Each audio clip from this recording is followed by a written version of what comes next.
श्रीमद् भगवद गीता के इस पावन यात्रा में आपका स्वागत है। तो आइए बिना किसी विलंब के आरंभ करते हैं। अध्याय 13 क्षेत्र क्षेत्रज्ञ विभाग योग। भगवान ने कहा, हे अर्जुन, यह शरीर क्षेत्र कहलाता है और जो इसे जानता है उसे क्षेत्रज्ञ कहते हैं। संपूर्ण क्षेत्रों में क्षेत्रज्ञ मैं ही हूं, ऐसा जान। क्षेत्र और क्षेत्रज्ञ का ज्ञान ही वास्तविक ज्ञान है। क्षेत्र का स्वरूप 5 महाभूत, अहंकार, बुद्धि, अव्यक्त, 10 इंद्रियां, एक मन, 5 इंद्रियों के विषय, इच्छा, द्वेष, सुख, दुहक, स्थूल शरीर, चेतना और धृति, ये सब क्षेत्र संक्षेप में कहा गया है।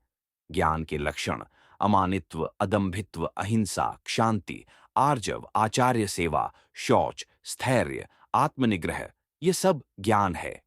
इंद्रिय विषयों में वैराग्य, अहंकार का न होना, जन्म मृत्यु जरा व्याधि में दुहक को देखना, ये सब ज्ञान है। पुत्र, पत्नी, घर आदि में अनासक्ति और इष्ट अनिष्ट की प्राप्ति में सदा समचित्त रहना, यह ज्ञान है।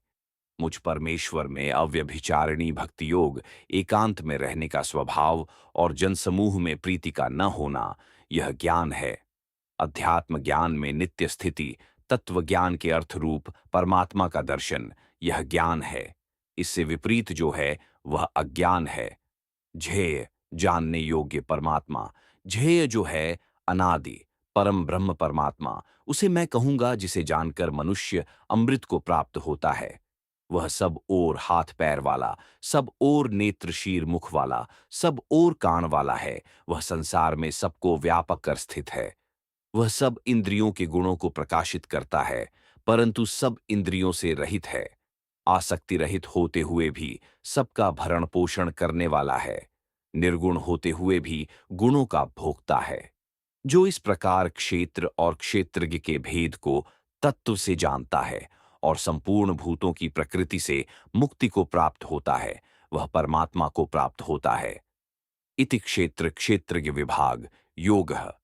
तो यह था अध्याय 13 क्षेत्र क्षेत्रज्ञ विभाग योग। इसमें हमने जाना कि शरीर क्षेत्र है और आत्मा क्षेत्रज्ञ है। सच्चे ज्ञान के लक्षण क्या हैं और परमात्मा का वास्तविक स्वरूप क्या है। तो इस प्रकार यहां अध्याय 13 का समापन होता है। अब आप अध्याय 14 के लिए अगला वीडियो देखें। जय श्री कृष्ण।